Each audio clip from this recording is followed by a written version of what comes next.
Hello,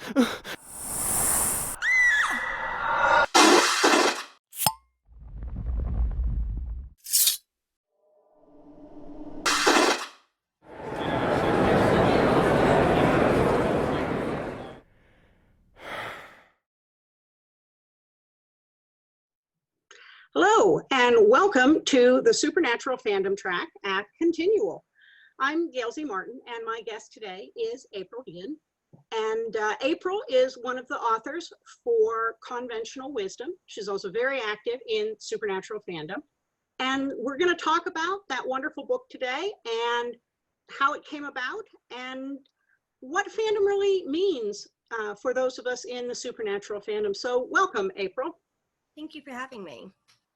Well, I'm thrilled to have you here because I'm very impressed with the book. I've really been enjoying reading it, and of course all the wonderful stories about what fandom and especially the conventions have meant for people.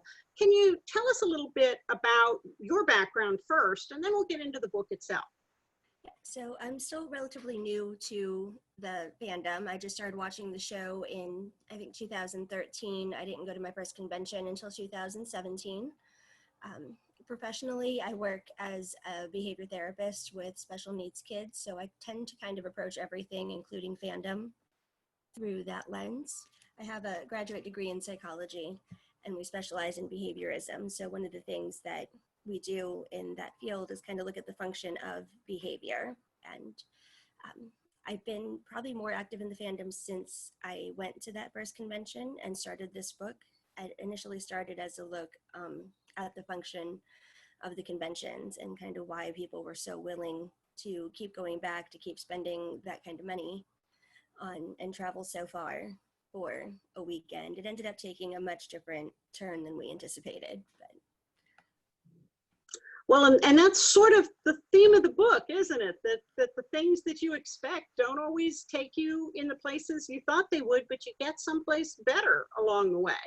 Yeah, absolutely. And we kind of ended up incorporating the journey of writing the book into the book, kind of in real time. We would add things as they were happening because the whole process ended up being kind of a separate kind of con-related adventure. So.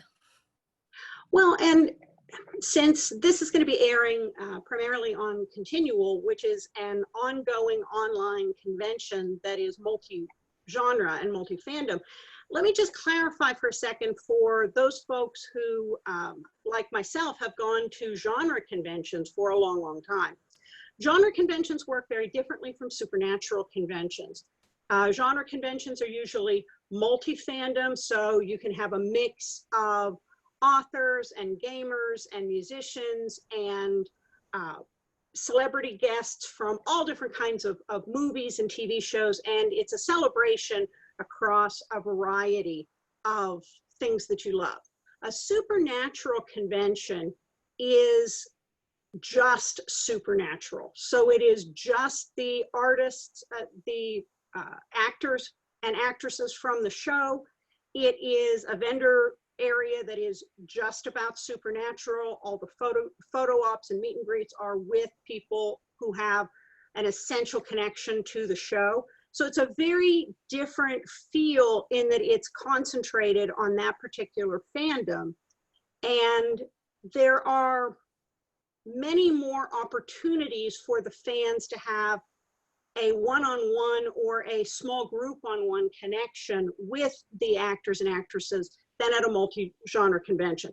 At those kind of conventions, the only time you're really going to see those people are in line for an autograph, or maybe up on a platform in a huge ballroom where you're, 500th person in line. Supernatural conventions tend to have, in general, a somewhat smaller audience, hundreds, not tens of thousands. And there are opportunities not only for autographs, but for photo ops where the actors will hug you and do an amazing variety of costumes and poses and really customize the photo in ways that's exceptional. And then there are also small group opportunities where you might have 20 people sitting with the celebrity under a kind of cone of silence that what happens in the meet and greet stays in the meet and greet. And so there's a completely different level of candor at a supernatural convention than there is at a general genre convention. And I just want to put that out there because, you know, I'm a professional author. I write sci-fi, I write epic and urban fantasy for a living. I do a lot of these genre conventions. I'm the person up there on the panel. And I thought I knew what I'd be getting when I went to my first supernatural convention. And it wasn't at all what I expected, but it was completely what I needed.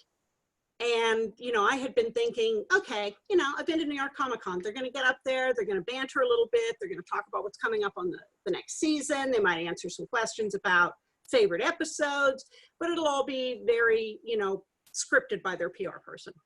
Yeah. And it wasn't at all. No. You had people who were very, the actors and the actresses astounded me over and over again with their candor and their willingness to just be people up there. And their relationship with the fans, not only that trust to allow that candor, but people coming up to ask a question and saying, so last week in Denver, you said, and this week I wanted to follow up on that. And I'm going, my God, this is like Deadheads and the Parrot Heads following the Grateful Dead and Jimmy Buffett. These people were in Denver last weekend. So it's a very different thing. Yes. And back to you, April, to kind of talk about what you saw going on at these conventions that made you think, wow, I ought to do a book about this. So it was probably one of the most impulsive things I've done, definitely the most at that time. It kind of led me down a road of impulsivity since then. I'd really only gone to the one convention. Prior to that, like a lot of people in the fandom, I do struggle with anxiety and depression. My husband kind of had to force me to go to that first convention because I was convinced that the whole world would fall apart if I left for a weekend and left the kids.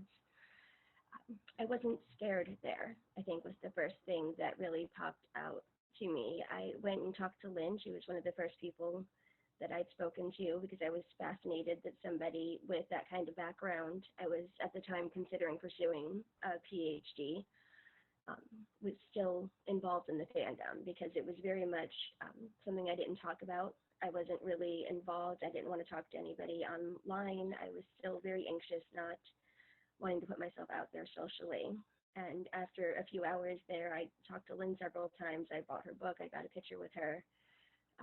I started talking to kind of other people, and it was just so easy to make friends that I forgot that I'm supposed to be nervous when I'm around large groups of people. I generally am not a hugger, which you don't really have much of a choice at a con. I found there's a lot of people there that want to hug you, whether or not you're a hugger doesn't seem to matter, but a lot of those anxieties and those kinds of things that you tell yourself about yourself in social situations just weren't true anymore.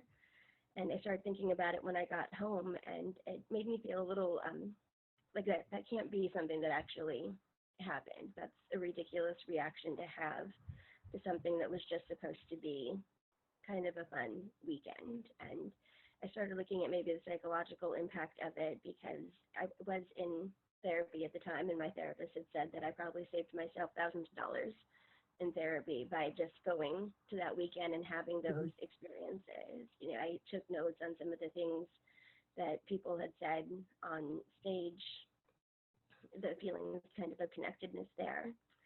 And I wanted initially just to kind of see if I was the only one that came home and had this reaction. And we might circle back around to it later. The music at the convention was a really big pull for me. And I had heard when I came back home is actually when I think the bigger changes started. I had heard a Loud and Swain song that kind of impacted me a lot in terms of my relationship with my mom. And that's what my story is about in my book. It was this kind of sequence of events from the show to the convention to the music to kind of reconnecting and forgiving my mother for leaving and not being around when I was a kid. And that all seemed very profound for a sci-fi television show on the CW that was much bigger and much more profound than they anticipated. And that's how I found my co-authors and kind of spiraled from there. No, that's really a terrific story. And you and your co-author, Melissa Smith Kennedy, both had such really profound chapters in the book about how much finding your tribe at a supernatural convention, finding your supernatural family made a difference. And that's something that I think people who have gone to other types of genre conventions can connect with to a degree, because there is that sense that maybe your family doesn't get you, maybe your friends don't get you, maybe the people at work don't get you. But when you come to convention, and for some people it's Renfest, or it's, you know, Society for Creative Anachronism. But when you get there, these are your people, and they really understand you, and you can be much more open and honest and fully yourself than you're able to be in other places. And that's very affirming and healing to find that you're not the only person like this. It definitely is. That's one of the chapters in the book. They're all named after Loudon Swain songs, because we put in the intro, this is kind of all their fault. And of course, Loudon Swain, for the folks who haven't been to a convention, is the convention band that plays in between moving, you know, people on and off the stage. Yeah. So, the chapter We're a Bunch of Freaks, that's what that entire chapter is a combination of stories from fans who felt like they didn't fit in anywhere else in the world except that space. And once they were there, among those people that did accept them, people that were like them, some of them were able to make really big changes, to leave toxic jobs, to leave abusive relationships, to get themselves clean and sober, to overcome anxiety. And it was all because of something someone said in a panel or a friend that they had made. But the overall theme was that they had this acceptance, and you need that kind of safe base to operate from before you can make those kinds of changes. And feeling like you have a group of people that get you, that you belong to, allows you to kind of step away from your comfort zone in a way that you might not otherwise. I think that's a really profound thing that we don't talk about enough in fandom, is how important it is to feel that acceptance and that safe space. And, you know, of course, people aren't perfect. Any group of people is going to have, you know, a couple people who don't play quite by the rules. We know that. But in general, finding a place like this where you can feel safe and affirmed is so important, especially if you're coming out of a place where you've always felt like you were the two-headed freak. Yeah, absolutely. That's something that I think came up again and again. We have the one chapter that's specific to that, but throughout all the chapters, that's something that a lot of the fans and even some of the academics or the musical guests or whoever that contributed had said as well, was that they didn't feel, for whatever reason, because of their appearance, because of their gender, their sexual orientation, because of their mental health, they just didn't feel accepted anywhere else. I also really appreciated the portion in the book, and this is also in, you mentioned Lynn, and of course that's Lynn Zubernis, who's written Family Don't End with Blood and There'll Be Peace When You Are Done.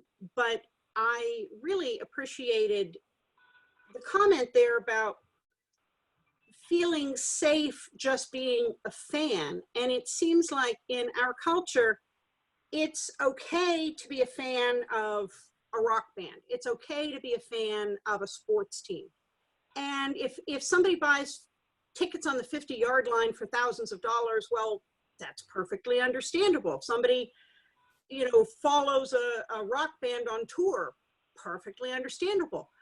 And then people will turn around and go, what do you mean you spent all that money to go see the actors who were on a TV show? Wow, that's really crazy. And it's not. And so I think one of the first things there is just coming to the point where you feel okay being a fan of what speaks to you, even if the culture tries to steer us towards certain things being okay and certain things not being okay. Yeah, absolutely. And I think that's something that I know that's something I struggled with, something I spoke with Lynn about at the first convention in DC and several times since then, was this kind of belief that you couldn't be a professional, let alone a professional in psychology, and like a real grown up and a mom and all those things, and be a fangirl. Like there's, for some reason, you can't be both of those things at the same time. If you're really that intelligent, then you're not going to get all giddy and silly because somebody hugged you or looked at you or remembered you or anything like that. And I think that's, I think it's common, but it's almost something that you're ashamed to admit at first. At least I was.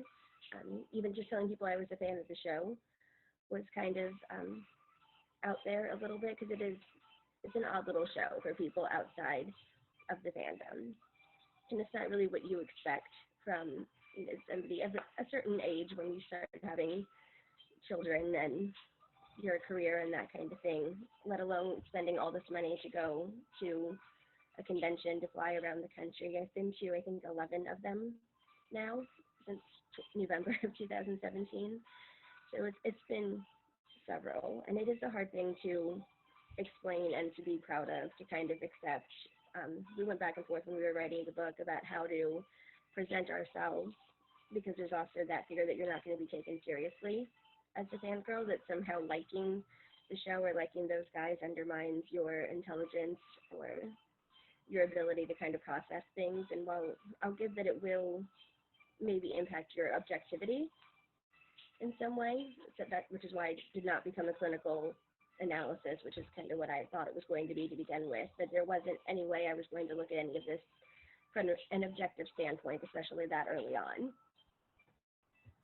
Well, and I think that fear of judgment is even more so true for women, and women are the lion's share of supernatural fandom, because we're really not permitted to do that by the culture.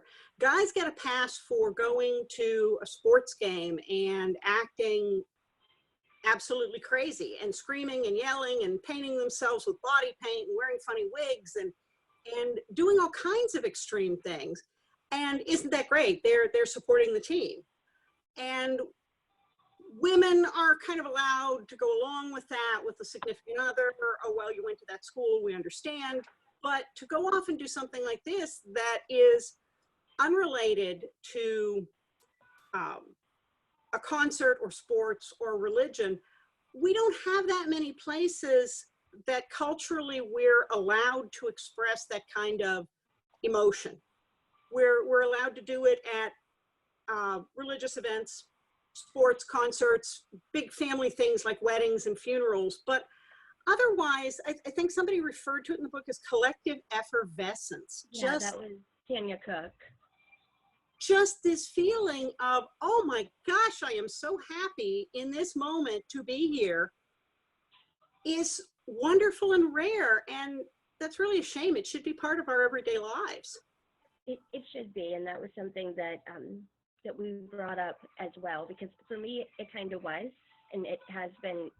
I've been gradually trying to get to that point where it's not something that I just go visit. It's something that I can incorporate into my regular life. And part of that, as a woman, as a mom, has been giving myself permission to have things that are not part of my children, part of my family. I think that's a big part of it. As women, we're kind of taught that our husbands, our jobs, our kids should be enough, and we shouldn't be seeking feelings like that elsewhere. Like, we should be satisfied with what we have here. And that's an argument that I've had with a lot of people on social media and kind of in my own head, with whether or not it was okay. I think it's better, if you can, to try to bring that, maybe not the collective part, but the rest of it into your regular life as much as you can. But a lot of that stems, again, from that, finding that place of acceptance and belonging, so that you can bring part of that home with you. And that was one of the themes throughout the book, was that the convention was only 3 days, but then you get home and you're still benefiting from it. You're benefiting from the things that you learned about yourself, from the things that you've heard during the panels, from the connections that you made, the best friends I have now are from the conventions. They're people that I may have only seen 5 or 6 times in real life, that I talk to them daily. Well, and I think that's one of the things that has spurred both of us to become very involved with managing online communities dedicated to Supernatural, is wanting to keep that connection. I know in the Supernatural Team Free Will NC group that I run, that all started as a way, I was going to my first Supernatural Con. I was really nervous about not knowing anybody. And so I started the group to kind of pull people together and make some plans to do things together at the convention. And everybody had so much fun. They said, hey, you're not going to shut this down, are you? We're going to keep going, right? And so we did. And so it's become something much different, much bigger, and really wonderful with people from all over the world. So yeah, it's just amazing how when you feel that you can be honest about what you love, you start attracting the other people who love it too. And then it's not nearly as scary. Yeah, absolutely.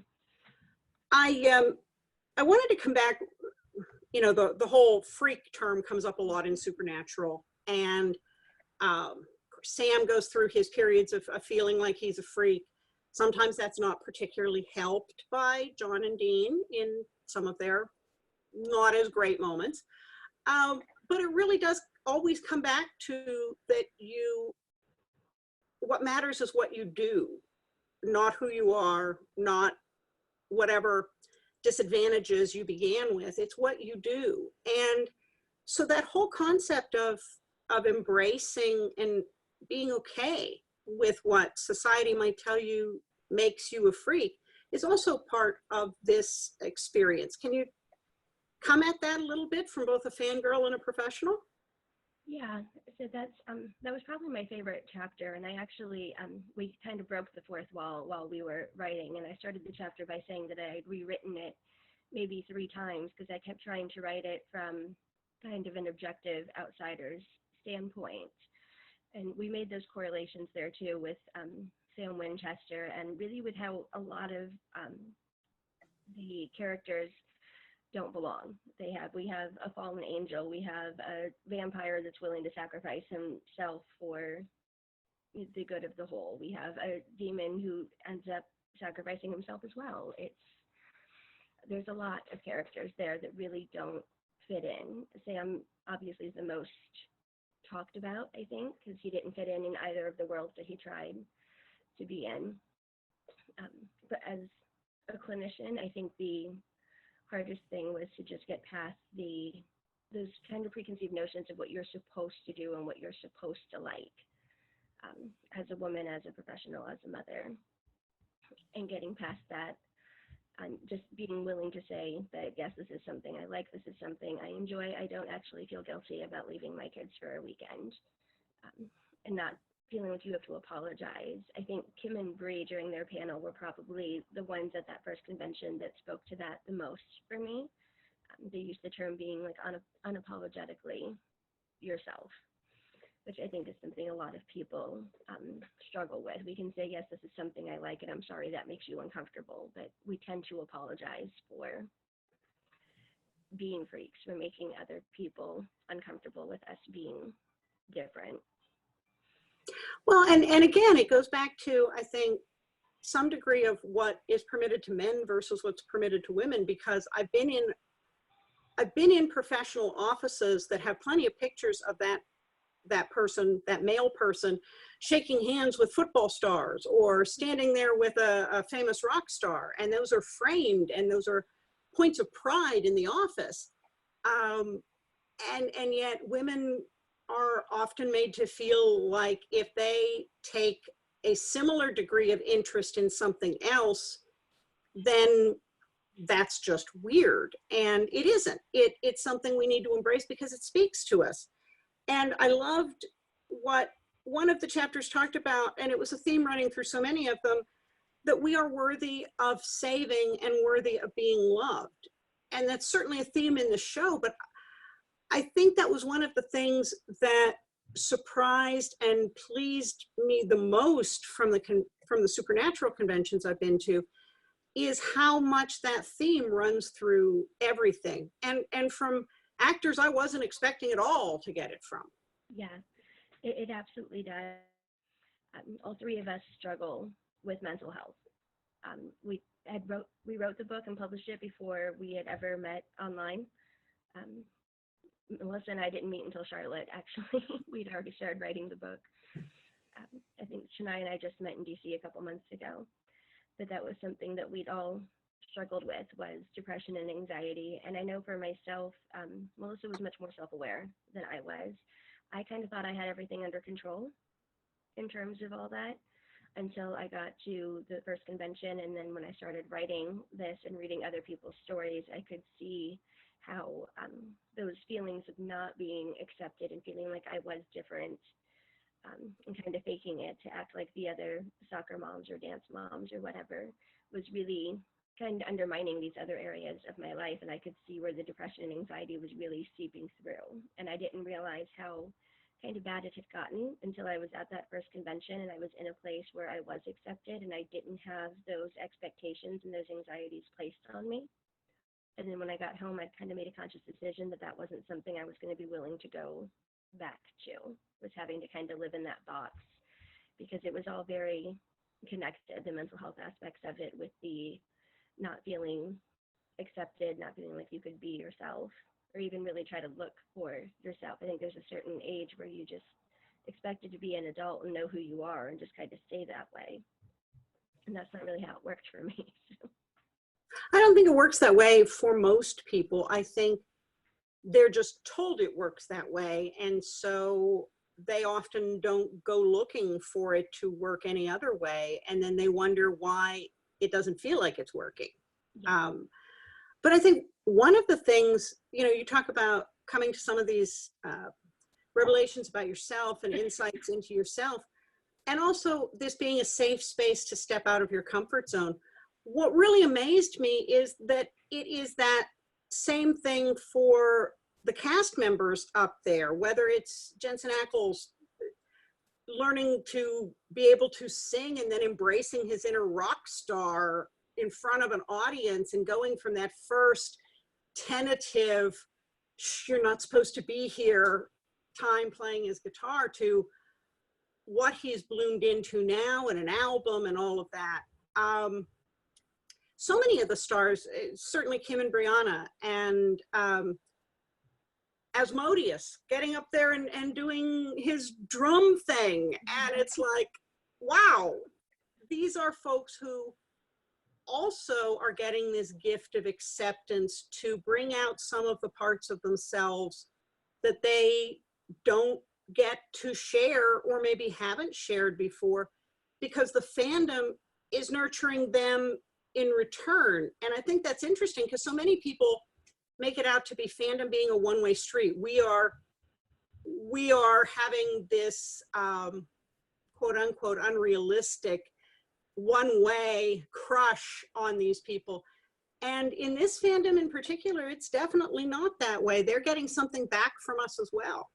Yeah, and I think we brought that up too. I don't remember which chapter right now, because it's something that the cast members have said from stage over and over again, that they feel comfortable saying these things and trying these things because of the support they're getting from the fandom. The connections might not be the same for them as it is for us. They're probably not nearly as excited to see us, really, but they are still getting something from it. They're getting that acceptance and that support, and that gives them the courage to go out of their comfort zones too. I think that's something that's really unique about these conventions in particular.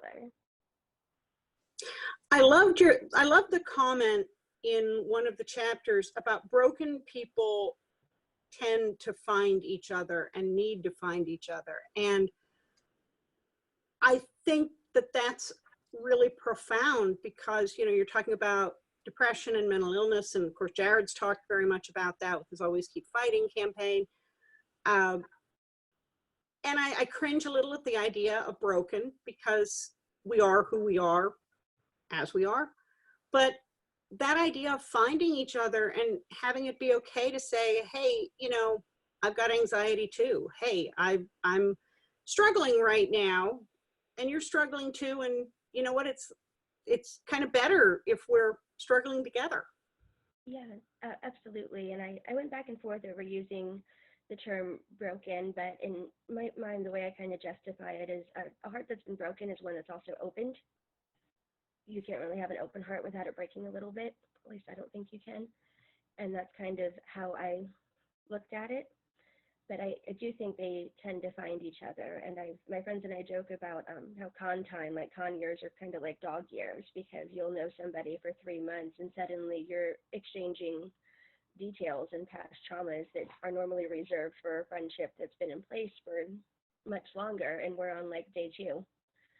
And and we're already like exchanging what antidepressants everybody is on and that kind of thing. But it's there seems to be more than your average number of people at a supernatural convention that do kind of fight some of the same demons there with whether it's depression or anxiety or some other kind of mental health disorder. And it's easier, I think, to find other people that have similar issues. And it's so widespread, or so easy to talk about there, because Jared is talking about it, Rob is talking about it. There's a lot of them that do struggle with depression. They're very open about it. And if they can be open about it, so can we.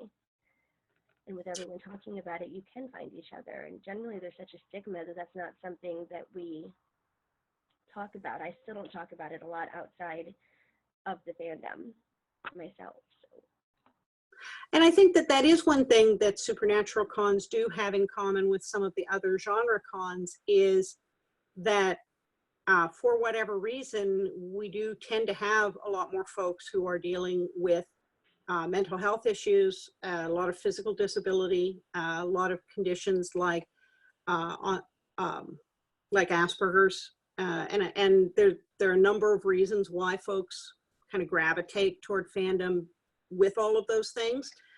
But I think it is part of being that safe space. And what you were saying about allowing that light reminds me of that Leonard Cohen phrase about there's a crack in everything. It's how the light gets in.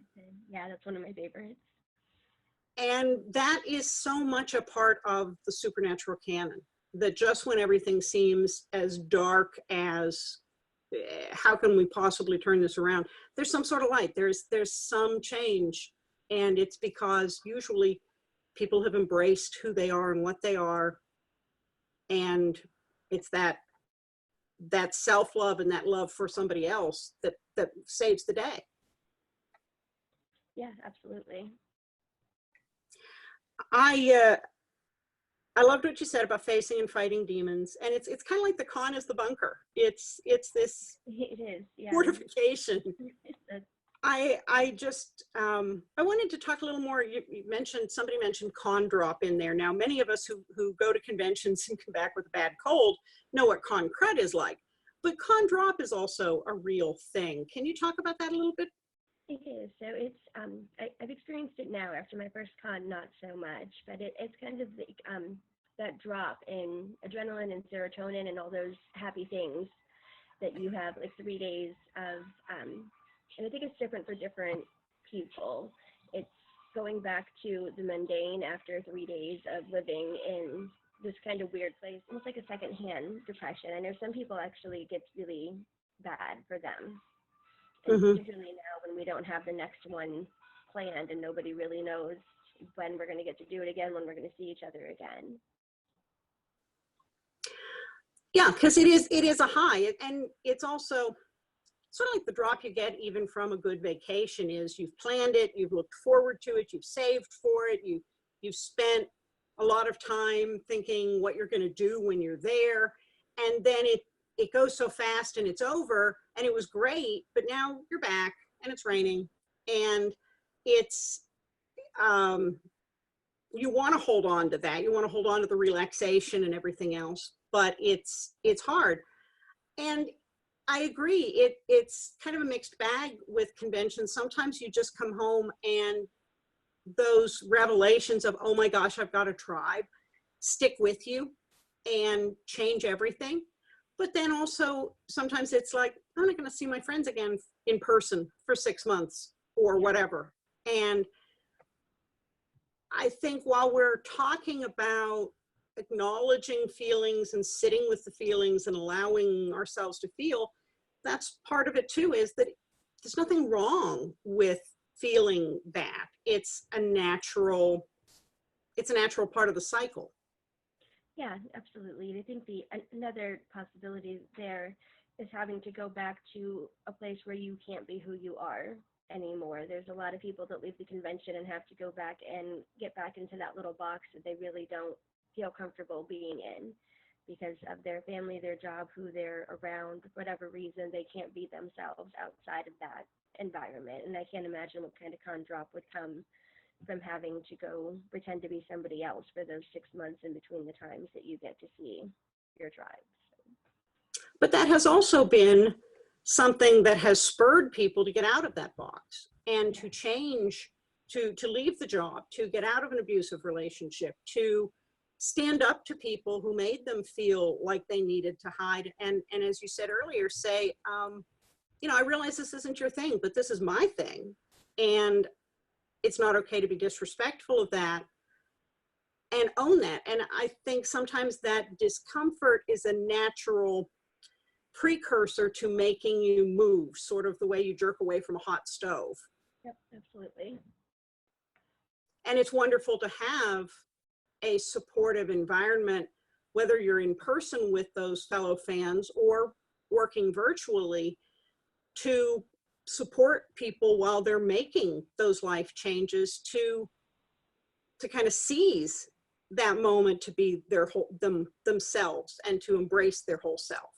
What other things? You know, we've covered a lot of territory here, and the book is so wonderful in terms of showing many of these things from so many different people's perspectives and specific cases. But what else stands out to you that maybe we haven't touched on yet? Well, we had some special contributors to the book that I was really excited about. We had an interview with Chris Schmelke, the photographer at the Creation Supernatural Conventions. We have a contribution from Lynn Zubernis and one from Tanya Cook and Kayla Joseph about the LGBTQ community and Supernatural and why that's such an accepting place for that population. We had a brief interview with Hayden Lee. He's a friend of Jason Mann's. He was at the convention in Charlotte, and he was a fun person to talk to because he's not at the conventions in the same capacity as the fans, but he's also not there as a cast member. So he had a really kind of different perspective where he sees things that we might not see, but he also met people who was like, this is my best friend that I met 2 hours ago. And he experienced from the cast members something very similar to what we experience with the fans when we go, where you meet them like one time and everybody's talking like they're best friends. There was just that kind of acceptance and camaraderie there. We have a brief, I think maybe just a paragraph or so from Jason Mann's about his experience with the conventions. And then Carrie Gonzell, she's an actress that was on 2 episodes of Supernatural. She was on Bugs and Just My Imagination. And she wrote a chapter about her experience as a cast member at some of the conventions. So I thought they were fun to get and to add, but it also really offered a unique perspective, and it really kind of validated that it's not just us. We are seeing, other people are seeing that too. Other people that work at the cons that are involved with the cast are having that same impact and the same experiences that the fans are. I love the breadth of interviews and essays that were in the book. People coming at the fandom from all different life stages and ages and situations. And I agree that some of the pressure is harder on people who are in a professional role or in a business role, saying, oh, well, you know, my gosh, what will people think of me if they know I'm a fangirl? And that's more so even with folks who might not be teeny boppers, you know, as that they always think of fans as being crazy teenage girls, and that's so not the case. It isn't the case for sports and for Marvel Comics, but somehow grown-up women, middle-aged women aren't supposed to love these things, and why shouldn't we? Yeah, we're not supposed to, and that's I've been fortunate that since I wrote the book and in the process of writing it and kind of finding my friends over the year, it took us about a year, I think, to put it together, that I've been able to put myself in a situation where I don't have to worry about that as much anymore. It's part of my identity. I have supernatural and Loud and Swain related tattoos. I can't really hide the fandom part anymore. And I'm fortunate that I have a field, especially out, I live in Seattle now, and it tends to be a little more open-minded here. That it's no longer an issue. It's not something I feel like I have to hide. And I kind of got to a place where if it's something that I don't feel comfortable talking to you about, then you're probably not somebody I really need to spend a lot of time talking to. And you're certainly not somebody whose opinion is going to matter to me. It took a lot to get to that place. But I remember one of my, I think it was like my third or fourth book, my husband was working with a major bank at the time, and he was always very supportive of the writing. At this time he was still in corporate, I was not. And so he'd always put up a picture in his cube with the latest book cover, and he'd have the book standing up on his desk. And one time somebody came in his cube and just looked at it, because it's clearly an epic fantasy book, sword and sorcery. He goes, "Why are you reading that?" And he just looked at the guy and said, "Because my wife wrote it." The guy kind of backed away.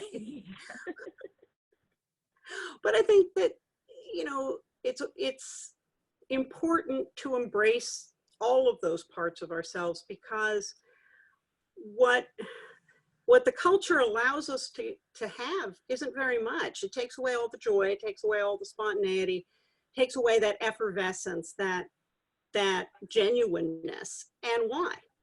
I think pushing back on those expectations is so important, and asking yourself, why am I in a place where I'm not accepted, and what can I do to get myself into a better place where I can draw on the strengths of who I am instead of pretending I'm not that person. Yeah, definitely. And I think that's fortunately what a lot of people found at the conventions. And I do think that at the core of it, it's the acceptance, it's the group of people. I wouldn't have done half the stuff I've done in the last 3 years if it wasn't for the friends that I've made during that time, that move. And it makes a huge difference having those kind of people at your back. Absolutely. Well, April, thank you so much for being with me today. The time's really gone fast. Okay. Of course, the book we're talking about is Conventional Wisdom by April Vian and Melissa Smith Kennedy. And you can find that on Amazon. And April, tell us where people can find you. I'm on Twitter and Facebook just as April Vian. Conventional Wisdom also has its own Twitter and Facebook. Well, wonderful. Thank you so much for being with us. Thank you for being here on the Supernatural Fandom Track. I'm your host, Gail Z. Martin. Stay tuned for more. We'll have more supernatural lore, love, and legacy coming up soon.